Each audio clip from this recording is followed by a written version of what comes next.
Fala rapaziada, Zaf aqui. Hoje eu vim trazer uma palavra a vocês que se encontra em Mateus 4.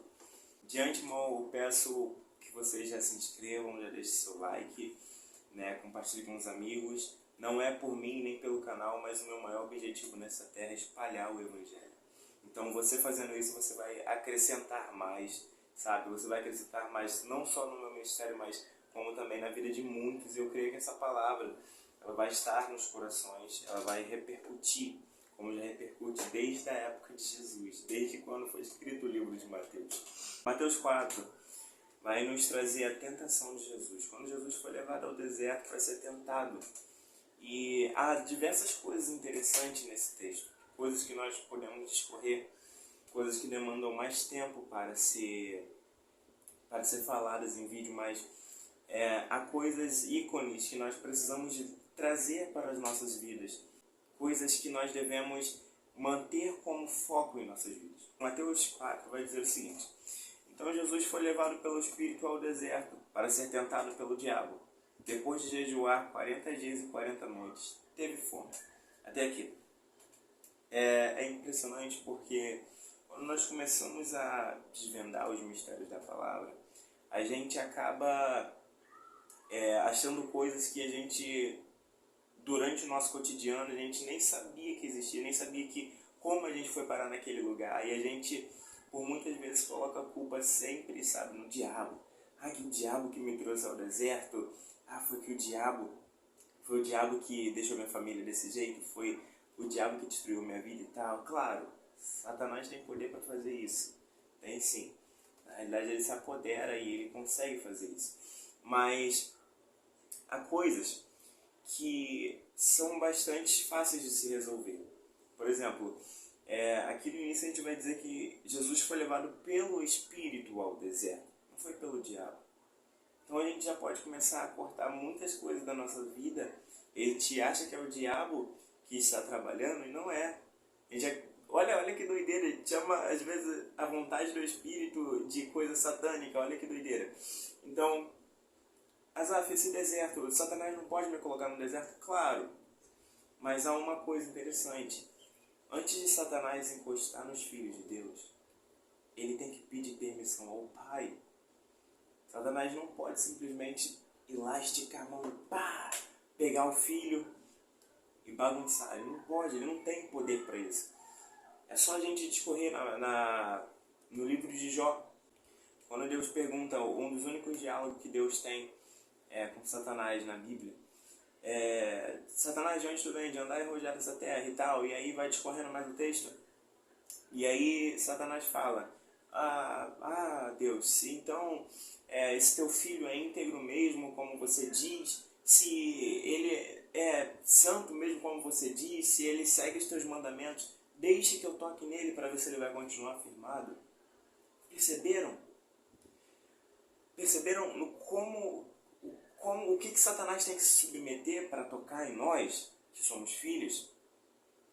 Então, a gente tem que parar um pouco de botar a culpa em Satanás, porque a gente acaba confundindo as coisas. Então vamos lá, Jesus foi levado pelo Espírito ao deserto. E depois de 40 dias e 40 noites, ele teve fome. Olha o que aconteceu.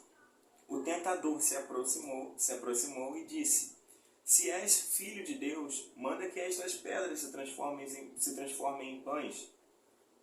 Outra coisa interessante, Jesus já estava jejuando há 40 dias e 40 noites, como diz aqui no decorrer da palavra de Mateus e nos outros evangelhos também, de Lucas e Marcos. E só depois de todos esses dias, Jesus declara que teve fome. Jesus ele sentiu fome.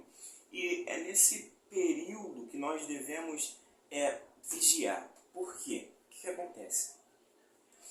Muitas pessoas já entenderam que foram levados ao Espírito, pelo Espírito ao deserto. Muitas pessoas já entenderam essa visão. E só que a fraqueza vem, da mesma forma que veio para Jesus.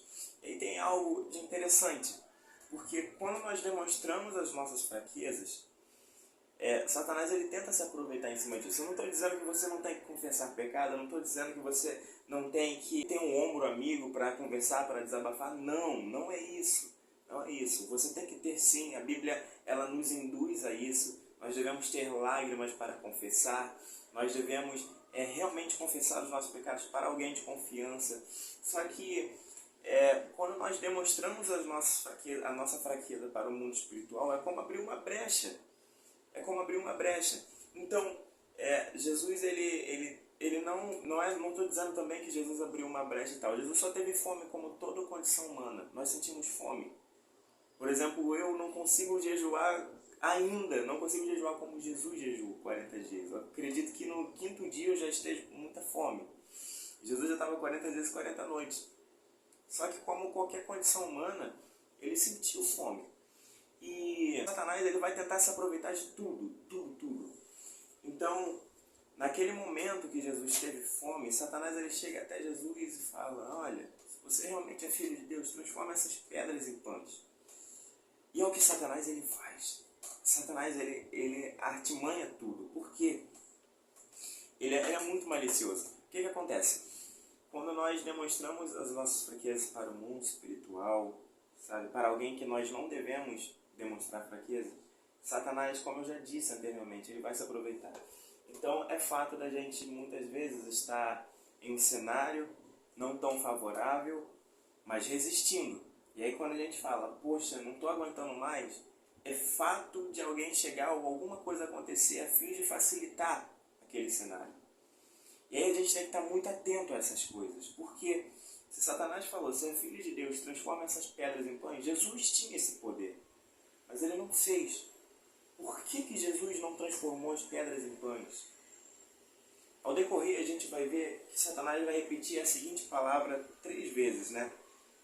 Ele vai repetir a seguinte palavra: se és filho de Deus, se és filho de Deus, se és filho de Deus. O que acontece? Satanás está doido para negociar a nossa identidade como filhos. Então, o que tiver que fazer para nos tirar da presença do Pai, para que nós venhamos ir ao mundo afora, gastar todos os nossos bens, todas as nossas heranças, ele vai fazer. Ele vai fazer. E Jesus, então, ele respondeu, está escrito, nem só de pão viverá um homem, mas de toda palavra que procede da boca de Deus. O filho, ele tem que estar preparado para essas coisas. Mas eu aceitei Jesus agora, não tenho nenhuma noção de conhecimento da palavra, não tenho nenhuma noção de conhecimento da sabedoria, não tenho nada. O Espírito, ele fala. E ainda mais do que isso, a igreja local, ela também prepara você com um discipulado, com treinamentos. Então é sempre bom nós estarmos buscando. Eu acho que esse deveria ser o nosso alvo aqui nessa terra. Buscar, espalhar todo o Evangelho, assim como Jesus disse, né? Então nós devemos buscar, morrer para nós mesmos e espalhar o Evangelho para toda a humanidade, para aqueles que ainda não aprenderam, para aqueles que ainda não, viram quem realmente é Cristo. E então o diabo levou Jesus para a cidade santa, colocou-o na parte mais alta do templo e lhe disse: se és filho, olha de novo, se és filho de Deus, joga-te daqui para baixo, pois está escrito, ele dará ordens a seus anjos a seu respeito, e com as mãos eles o segurarão, para que você não tropece em alguma pedra. Jesus lhe respondeu, também está escrito, não põe à prova o Senhor, seu Deus. Como eu disse, Satanás é muito malicioso, até da palavra Satanás sabe. E então, ele aqui é um grande exemplo, um grande modelo de como Satanás ele vai tentar te tirar da presença. Porque ele vai fazer de tudo. Já se repararam, já se pegaram num cenário assim. Você está prestes a pecar. E aí começa aquela negociação. Mas será que eu peco ou não peco? Eu sei que eu vou magoar o meu Deus. Mas a minha carne está me chamando. E aí do nada vem uma repentina voz lá do além que fala assim, mas ele vai te perdoar de novo. Pode fazer, ele vai te perdoar de novo. Essa é a negociação da identidade de filho. A gente tem que tomar muito cuidado com isso. Eu já passei por diversas experiências assim, já caí muito em tentação, sabe? E não estou aqui para dizer que eu sou santo, eu estou falando a vocês que eu já caí muito em tentação, eu já tropecei muito. E que eu estou falando não só com base na palavra, mas também na experiência da minha vida.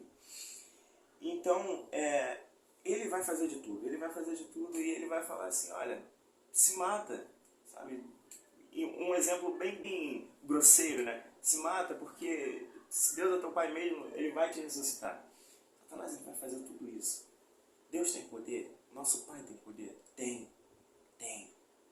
Só que a gente tem que analisar o cenário, porque no momento que a gente negocia a nossa identidade de filho, a gente está desprezando o pai. Nós acabamos desprezando o pai. É só lembrar da parábola do filho pródigo, quando os dois irmãos tinham tudo, e aí um vai lá e sai da presença. Sai da presença porque ele queria conhecer, sabe? Foi e se frustrou. E aí ele volta. Claro que o pai sempre vai estar de braços abertos para nos receber.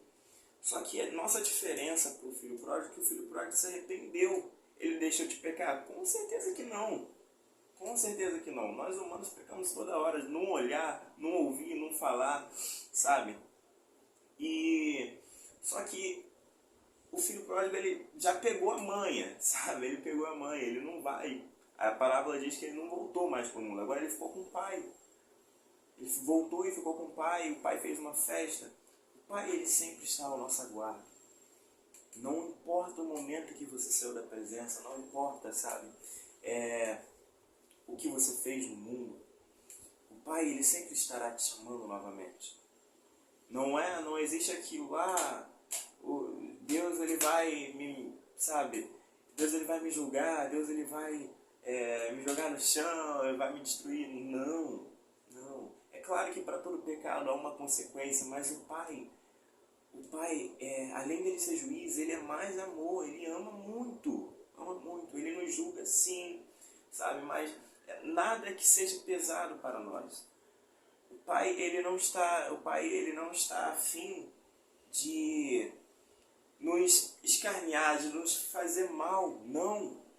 O pai está afim de nos amar, de trazer para o centro da vontade dele. E Jesus, quando ele responde, não põe à prova o Senhor teu Deus. Olha que palavra interessante. Jesus obviamente, claro, ele sabia de todas as escrituras, né? E quando ele diz, não põe à prova o Senhor teu Deus, isso é uma palavra muito interessante, porque a gente, como eu disse, nós acabamos colocando à prova o nosso Pai. Quando nós falamos, vou pecar, mas ele vai me perdoar quando eu voltar. Se a palavra diz, se as palavras de Jesus diz, não põe à prova, não faça isso, porque o pai não gosta. Eu vejo muitos que fazem o pai como bobo. Eu já fiz também, na realidade acham que fazem o pai como bobo. Como eu já achei também. Vou pecar e vou voltar para a presença. Mas não é assim. Não é assim que funcionam as coisas. Para a gente se firmar mesmo, nós devemos... Isso é uma das coisas principais do cristianismo. Nós devemos se render mesmo e largar tudo aquilo que nos faz mal. Mas Azaf, você está falando que eu não vou voltar mais a cometer aquele pecado? Olha, o arrependimento, ele traz uma certa angústia para a gente. Então, a fim de... É como um trauma. O pecado, depois do arrependimento, ele se vira um trauma. Mas, Azaf, está dizendo que eu não posso pecar mais? Está dizendo que eu não vou mais pecar daquele jeito? Não estou dizendo isso. Nós estamos a todo momento previsto ao pecado. A todo momento nós podemos pecar, sabe? Mas a gente vai ter uma noção maior, a gente acaba tendo uma noção maior do que realmente é o certo e o errado. Então, quando nós nos pegamos de frente com aquele pecado que nós éramos viciados, com aquele pecado que nós praticávamos todos os dias, a gente vai olhar para ele e vai falar, olha, eu sei que se eu cometer ele de novo, eu vou voltar aos vícios. Eu sei que se eu cometer ele de novo, eu vou magoar o meu pai. Então, querendo ou não, a gente fica mais preparado, mas não quer dizer que a gente não vai pecar de novo. Essa história de, eu me arrependo total e agora não peco mais. Isso é balela, não tem como. Não tem como mesmo. É contra o sistema da nossa carne. A gente está apto ao pecado a todo momento. Todo momento. Numa fala, num olhar, num pensar. O pecado começa aqui. O pecado começa aqui e depois sai. Então, quando Jesus ele fala, não põe a prova o Senhor teu Deus, não é para você negociar a tua identidade de filho. E aí Satanás ele continua. Depois o diabo o levou a um monte muito alto e lhe mostrou todos os reinos do mundo e seu esplendor. E ele disse, tudo isto eu te darei se te prostrares e me adorares. Jesus lhe disse, retire-se, Satanás, pois está escrito, adore o Senhor, o seu Deus, e só a Ele preste culto. Então o diabo deixou e os anjos vieram e o serviram. Há muitas coisas interessantes aqui agora. Primeira coisa, qual é o monte nesse mundo que nos faz ter uma noção de todos, nos faz ver todos os reinos da Terra, de todo o seu esplendor? Não existe. Você vai subir o Everest, você vai olhar para frente, você vai ver, claro, grande parte, mas você não vai conseguir ver grande parte do mundo. Você vai ver que tem um limite. Não estou falando aqui que a Terra é plana, pelo amor de Deus, não é isso. Isso é balela também. Mas há um limite. E aqui já é uma questão mais espiritual. Uma vez eu ouvi o Davi Silva ministrando a mesma palavra, um grande ministro do Evangelho, Davi Silva, foi o caso de Davi, hoje ele serve a Deus com sua família. E eu vi ele ministrando essa palavra. E me tocou porque até para o lado espiritual Satanás nos leva. Às vezes até mais para o lado espiritual do que para o carnal. É só a gente parar e ficar atento e perceber as coisas. Quando a gente começa a escutar aquela voz, se és filho, essa voz ela não é de uma pessoa carnal aqui, que a pessoa fica na sua frente e fala, se és filho, faça isso. Não, é uma voz que a gente não sabe de onde vem, mas ela está vindo. Então é um lado espiritual. E aí Satanás agora fala, eu posso te dar isso aqui tudo se você me adorar. Isso acontece desde que o mundo é mundo. Satanás ele dá bens, ele dá riquezas, mas ele tira a nossa identidade de filhos. E isso é um grande perigo, isso é errado. Porque o erro já começa quando nós começamos a negociar a nossa identidade. E ele se concretiza quando nós cedemos. E aí, realmente, Satanás ele vai fazer de tudo. Olha o que Satanás falou, eu posso te dar isso tudo aqui, Jesus. Eu posso te dar isso tudo aqui. É o que Satanás ele faz com os nossos jovens, com as nossas crianças, com os adultos, com até a classe dos maioritários depois de 65. Todo mundo. Satanás ele oferece muita coisa boa. Não é coisa ruim, gente. Se fosse coisa ruim, ninguém aceitava. Desde quando governar todos os reinos e todo o esplendor dos reinos é ruim? Poxa, com certeza Jesus teria muitas riquezas. Jesus ele teria um poder enorme. Mas Jesus rejeitou porque ele sabia que o foco dele não era isso. Vou melhorar. Jesus ele rejeitou porque ele sabia que ele era filho. E filho não negocia sua identidade. E quando Jesus ele fala, Satanás, saia daqui, a gente percebe algo. Nós não estamos sozinhos. Às vezes nós estamos na prova, mas nós não estamos sozinhos. A prova é para realmente nos testar, como já diz o nome, prova, para ver o nosso resultado. E o Espírito, ele nos leva à prova em muitos momentos, diversos momentos. O Espírito nos leva ao deserto. Ele nos leva ao deserto para falar de amor, ele nos leva ao deserto para nos ensinar sobre sabedoria, sobre conhecimento. E, acima de tudo, ele nos leva ao deserto para dizermos que nós somos filhos muito amados. A gente percebe que no final, a Bíblia deixa bem claro isso. Assim que Satanás sai, os anjos vêm e servem a Jesus. O Pai não te abandonou. O Pai não te abandonou. O momento de dificuldade que você está passando agora é possivelmente só uma prova. É só um deserto, é mais um. É mais um. Mas sabe por que o Pai me coloca tanto em deserto? Há diversas respostas para isso. Eu não posso dar uma resposta pelo Pai, assim, desse jeito, dessa maneira. Mas uma das respostas de quando eu estava no deserto, eu perguntei: Pai, por que eu estou aqui? E ele me disse: Filho, eu te deixei aqui porque você precisa de aprender mais de quem eu sou. Você precisa de aprender mais que eu sou do seu Pai. Foi naqueles momentos, naqueles dias que eu me deparei com a paternidade de Jesus, com a paternidade do Pai. Foi naqueles dias que eu percebi que eu era filho. E então eu me deparei com um cenário no meu passado que não era tão legal. Eu era um órfão não de pai carnal, mas porque, Azar, você nasceu praticamente cantando hinos, você nasceu, quase todos os dias na igreja e tal, mas do que adianta estar todos os dias na igreja, sendo que eu não sei que a minha identidade é de filho?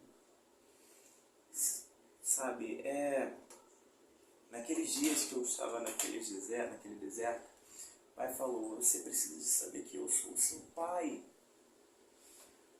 Os anjos vieram no final do deserto e serviram a Jesus. O Pai não te abandonou. O Pai não está longe.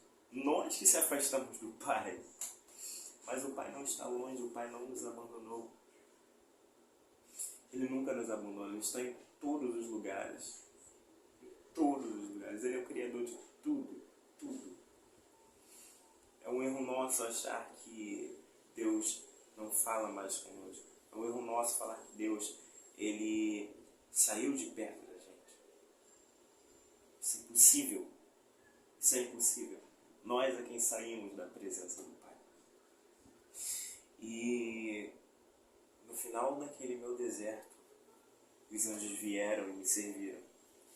E quando eu terminei o deserto, que eu olhei para trás, era como se eu tivesse entrado na Terra Prometida. Quando eu olhei para trás, eu falei: caraca, aí foi necessário passar por tudo isso. Agora eu não sou mais órfão, agora eu sei que eu sou filho. Eu não sei se você sabe que você é filho, mas eu estou aqui para te dizer: você é filho. E não importa se você já esteve na presença, se você saiu, você vai continuar sendo um filho muito amado. E o Pai, Ele estará de braços abertos para ver você retornar. O Pai, Ele não vai te julgar, o Pai, Ele não vai te bater, Ele não vai, não.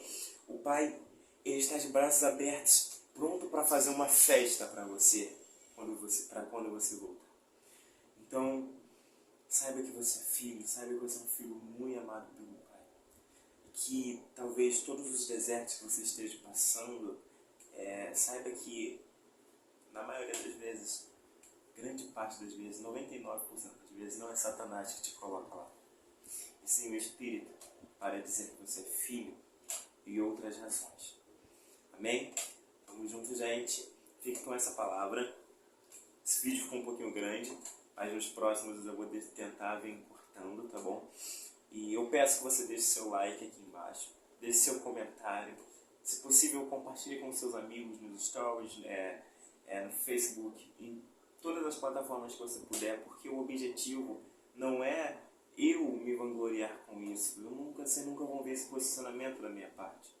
O objetivo é espalhar o Evangelho. O objetivo é cumprir o ID. E se o Pai nos permitiu que hoje, neste século, nós pudéssemos ter essa tecnologia ao nosso favor, por que não usá-la?